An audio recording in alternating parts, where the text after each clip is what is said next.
The Square Ball Podcast. Hello, welcome to the show. This is our new show, The West Stand. It's out Mondays and Fridays. We welcome guests from across the world of Leeds United, journalists, commentators, ex-players, plenty more.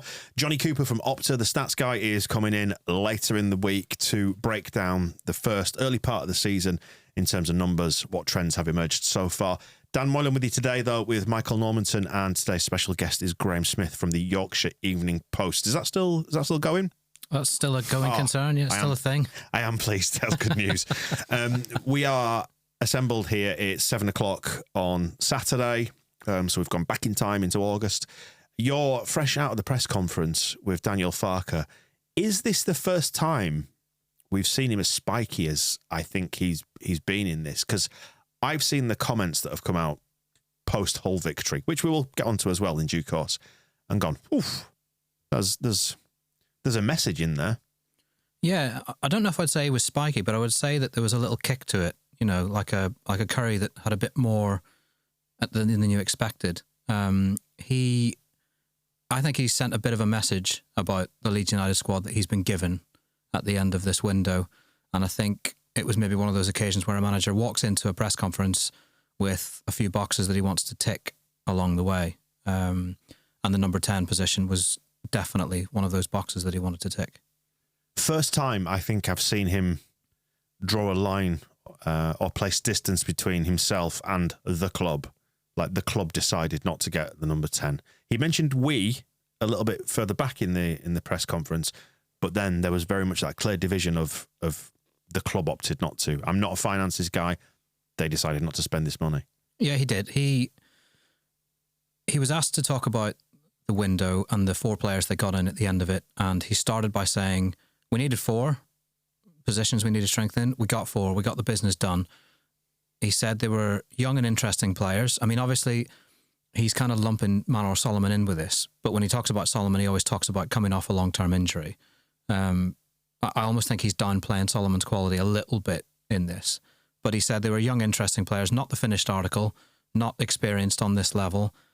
And so you cannot bestow upon Leeds the title of big favourites in this division. Is he just managing expectations there, though, do you think? A little bit, just taking the heat out of definitely, it all. Yeah. Definitely. Interesting isn't a word you want to necessarily hear in some circumstances. It's like, well, how's your food? Is it nice? It's interesting. Well, exactly. If I arrived with a gift, if I was a nicer person and I'd arrived with gifts for the pair of you, and you said, "Oh, that's interesting," I'd have thought, "Oh God, they hate it." Oh, you've gone for a scan, and they say, "Oh, that's interesting." The results are interesting. Would you describe me as handsome? You're interesting looking. You've got an interesting face. Yeah, young and interesting, but not with the proven quality at this level that means you can call Leeds big favourites. And he himself brought up, we can talk about a traditional number 10, and then said that, you know, we as a club decided not to do that. And then, of course, I think it was right and proper for us as the press to ask him a few more questions on that, because it's the one thing that the supporters want to know about. You know, why didn't you go and get a 10? And I asked him why it was so difficult. He talked about the homegrown market being difficult. He talked about you want the right character, you want experience, you want quality. And if you want that, you need to spend an unbelievable amount of money. But the club decided not to do that. And when I asked why, you know, or around the finances, you know, why is it financially difficult? Did the club not have the money to spend? He said, I'm not an accountant. I can't tell you if we had the money to spend, whilst also noting that they spent quite a lot on Rodon and they spent a bit on Jayden Bogle.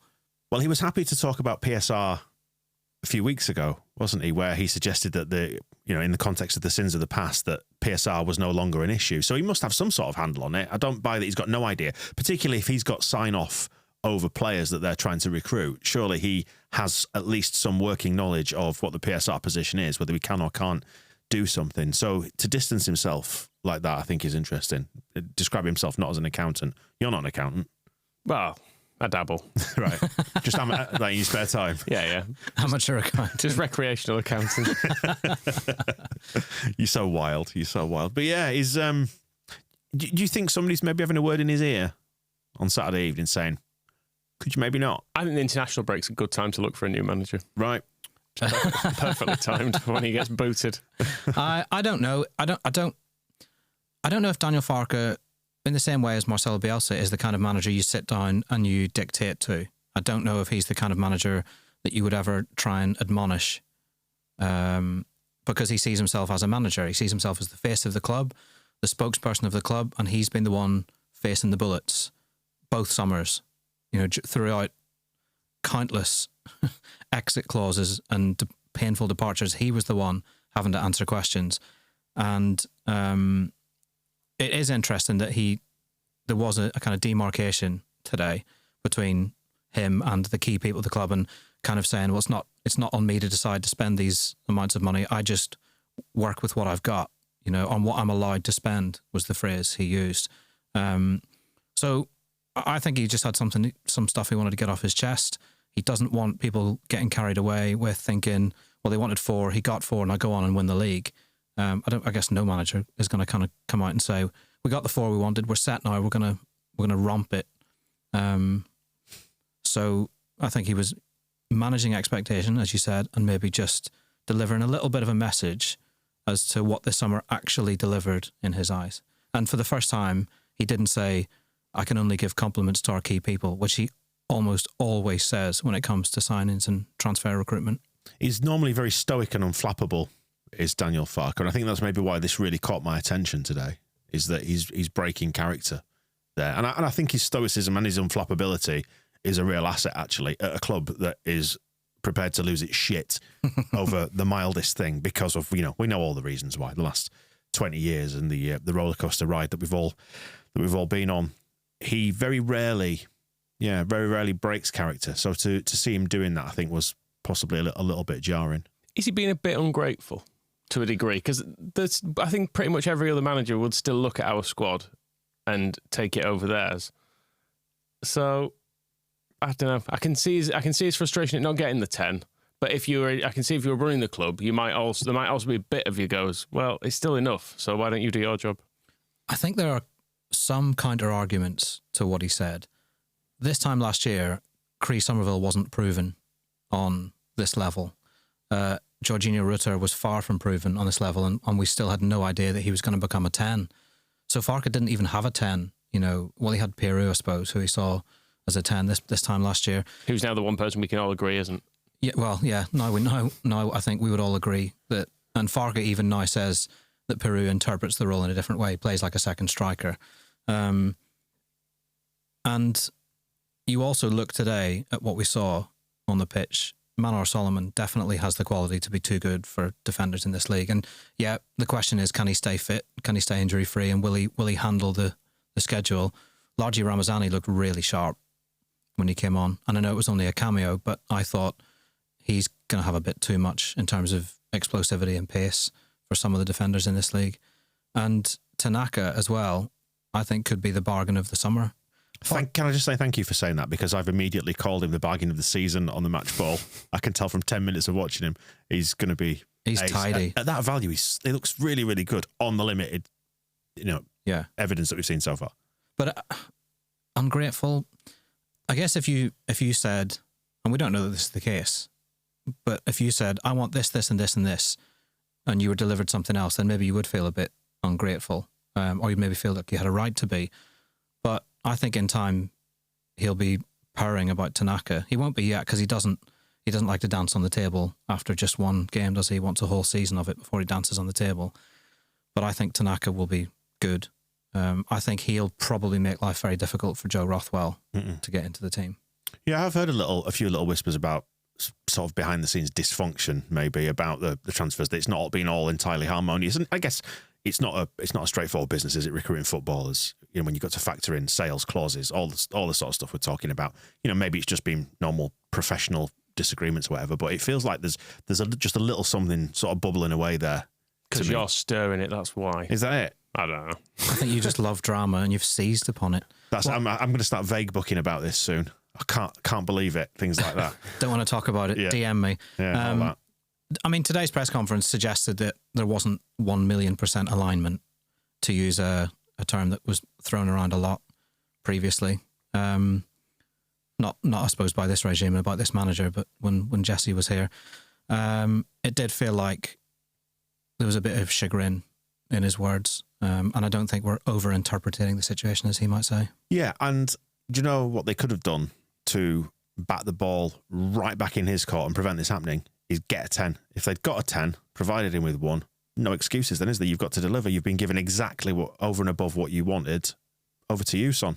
Yeah, if you're a cynical outsider, you would say that the board had it in their hands to deliver a squad that was good enough, certainly. I mean, maybe not with a Rutter, not with a Somerville or a Gray, obviously, but a squad that was good enough to say, right, there you go, Sonny. There's your title-winning squad. Go and win the league this time. And it definitely feels like Farke has come out of the window with a little bit of wiggle room or something at least to say, well, hang on a minute. There's still difficulties here. I've got to make something of this young, interesting squad. Players that are not the finished article.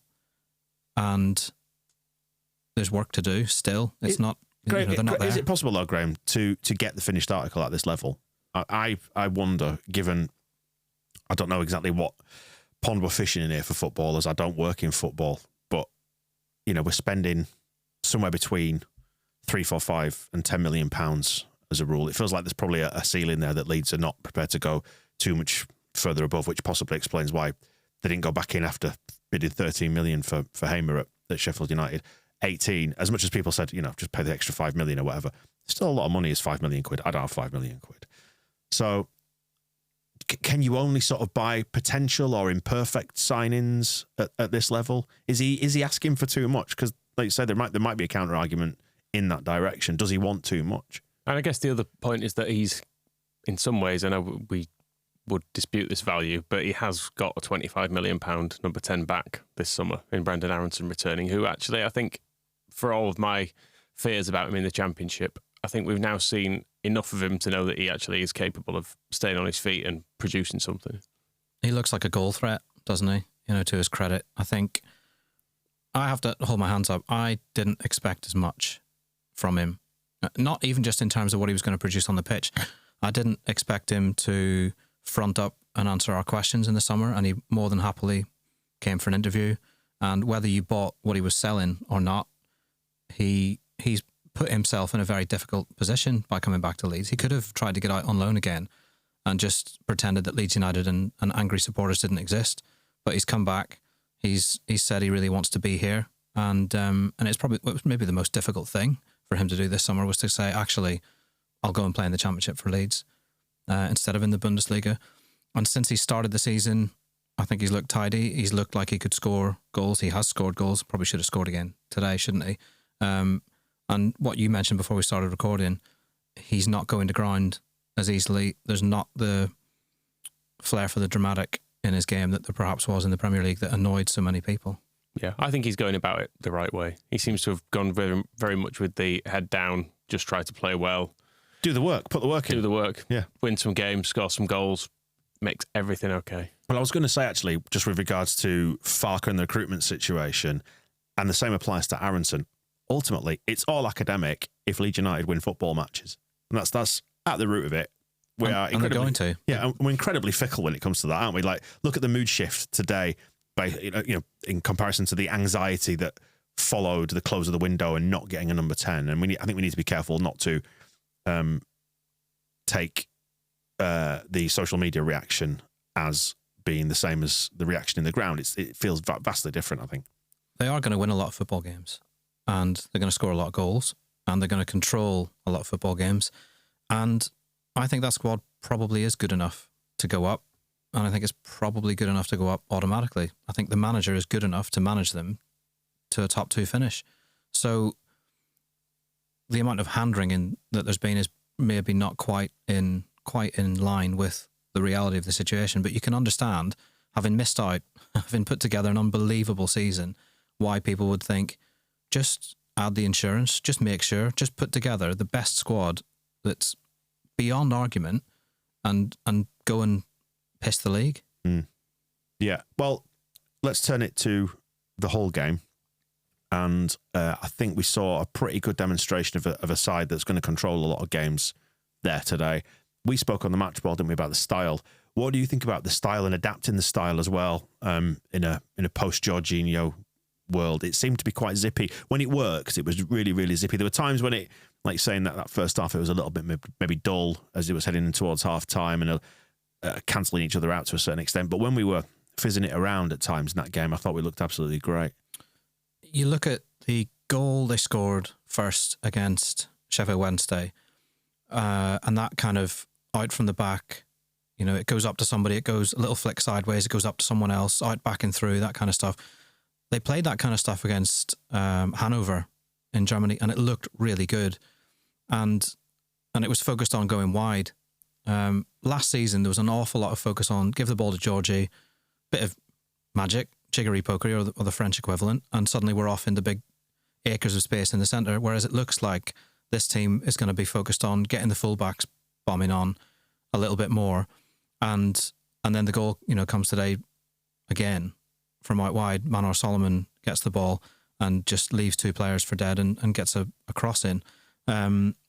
Maybe they're not going to be able to find as much joy through the middle as they did without Georgie, but I think they definitely have serious threat out wide. Do you think it's maybe a good thing in the sense that it might make us a bit more rounded? Because I think one of the criticisms that fans had last year was we rely too much on individual brilliance, like as you were describing there, ball being pinged into Georgie, he does something brilliant, possibly then loses it a few seconds later, but we love him and we ruffle his hair and so on. Or give it to Somerville, who will cut in from the left and beat the man and kill it in at the far post. Whereas actually it looks like they're trying to do more team play, I suppose, this season, you know, either through design or necessity or whatever it might be. Farke mentioned it today, that individualism that got them out of sticky binds last season. He said, without a number 10, it's difficult. We perhaps don't have the individual quality that we had last season, like a Cree, like a Georgie, who when a team parked the bus could just cut a team to ribbons, like you said, Georgie either through the middle or Cree cutting in. So they have to work to find different solutions, and I think that's what we're seeing. What do you think it looks like that? Is that slightly risk-taking, faster passing? Because that's one of the things that really, when it was not working last season, annoyed me, was this, we just seemed to revert to that passing it around and not really knowing what to do with it and not taking risks and not trying to pass through the lines. Whereas I think we saw plenty of that at Sheffield Wednesday, and we saw it quite a lot today. Yeah, I think it looks like a central midfield with a more attacking profile. So in place of Kamara, who, if the ball came out to him 25 yards from goal, he would pop it sideways to someone. You know, he'd recycle, retain. He wouldn't split the lines. He wouldn't beat a man and get a shot off. I think that's what Tanaka will do. I think that's what Rothwell would like to do. I think it also looks like a threat from deep out wide when they play that. I mean, the Sheffield Wednesday goal is the classic example. When they play that fast one-touch football, very few teams in this division will be able to live with it. Sheffield Wednesday couldn't. Hull today couldn't at times. I think there's still going to be periods in games where they're camped in the opposition half and the ball is going left and right. But Farke wants that. He wants them to use the ball to tire the opposition. Today he was screaming for the ball to go right to Jayden Bogle, who was just all on his own, really lonely. And the ball just kept being left, and Farke was absolutely going mad. When it finally came to Bogle, he was clapping in satisfaction. He wants them to make the opposition run in order to then open spaces later in the game when they can play that one-touch stuff. But you're still going to need Gnonto or Aaronson or somebody at times to beat someone with a bit of individual skill. You're still going to have those occasions. I mean, teams are going to park the bus. Yeah, the fear, though, with the departure of Somerville and of Rutter was losing the stardust. I think that's because we've as Farke has recruited rather sort of potential unknown quantities to a certain extent at this level. The fear was we might lack that stardust, but we saw, I think, plenty of it today. Certainly quality-wise anyway, Solomon, perhaps that little bit of magic with Ramazani and stuff, it's probably still there. And it's only a very small sample size, but I came away from that game feeling a greater degree of comfort about it. I think they are maybe lacking star power, but I think they're maybe a bit more balanced. You've got a right back who will probably get assists in the way that Firpo does in Bogle, because he's a wing back, really, isn't he? He's not so much a defender as somebody who can roam forward. And then with Tanaka and Rothwell, you'll have a centre of midfield that's got a defensive side to it and a side that will risk a bit more, speculate a bit more. So maybe you could argue the squad's a bit more balanced than it was. I don't think there's too much to be despondent about. I can understand the concerns and the worries, and there are questions to be asked about why they didn't get a 10. It's definitely something that needs to be addressed higher up, especially now that Farke has said that, because he can't answer the questions about exactly why they decided not to spend on that. But you look at the rest of the squads in the division, you look at Leeds' bench today with Bamford and James still to come back, with Smyth to come onto the bench. Farke's got a lot of options now. Yeah, I suppose which is at the root of the, is he being a bit ungrateful question? It's still early in the season as well to say exactly how this pans out, because 4 games in last year was Ipswich, wasn't it, where you still had Cody Drameh, for example, in the team. And it wouldn't be... And that was the first day that Georgie came to life. Exactly. And you had Sinistera scoring that day as well. And we're still very early in the season. It wouldn't be entirely surprising if by the end of the year, it's a completely different look. And James isn't getting a look in, having at the start of the season thinking, he's a definite starter, and you think Grove's a definite starter. Maybe he ends up dropping out of the team. Maybe it ends up with, as a back 3 or something. I feel like there's still an awful lot of shape to take in this team. Maybe he just goes long ball. I love a long ball now. I was going to say, you were talking about this on the match ball, the fact that there was a certain amount of, that's absolutely fine, when Meslier, he had his moment or two where he wobbled, and you kind of almost willed him after, so just kick this one, Elon. Don't piss about with it. Just get it forward. And when it happened, it actually caused problems for the whole defence when Joseph had him on the turn. He's a good player for a long ball, is Joseph, because he's physically quite imposing, but he's also fairly quick, and he's quite decent with he can use the ball well as well. Like Hull, we saw they just had someone who was big up front, and very small sample size, but looked generally quite useless with a football. Joseph is just actually quite tidy and everything. All right, then, Messi. No, he is. He's very neat. His first touch is good, and he brings the ball in. And if you're at his back and he's got the ball, it's very, very difficult to get it off him. I think they use the long ball really well once they're 1-0 up. When teams come out at them a little bit more, Ampadu drops in, gets on it, and looks to hit a big long ball and stretch them. And you're right in what you say, that the start of last season looked very different to the team at the end of the season. Look, we didn't know what Gruev was for months. Just looked like this little boy who came with the team to games and sat on the bench, and then we saw him at Stoke and thought, you should stay on the bench. But then when we saw what he was, when Ampadu dropped out of the 6, then it started to change the kind of profile of the team. And I think it'll probably be a while before he starts Tanaka, but I'm quite excited to see what he does once he gets a start. With reference to Tanaka, Johnny Cooper, who's coming on towards the end of the week, Hull City only completed 13 more passes than Ao Tanaka did after his introduction as a substitute on his Leeds United debut today. Wants the ball a lot, doesn't he? He's kind of buzzing around wanting the ball. Yeah. Or Player of the Year? Man of the match for a start. Who would you give it to? Player of the Year? I'm just joking. Who would you give your man of the match to for the whole game? We were toying with Firpo. Junior Firpo. Yeah. He's really good in the air, Junior Firpo.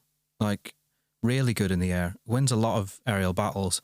He hasn't looked anywhere near as defensively shaky as he did in the Premier League. And I know there's reasons for that. But going forward, he's different gravy against championship teams, and that assist today was fantastic. I mean, talk about redemption arcs.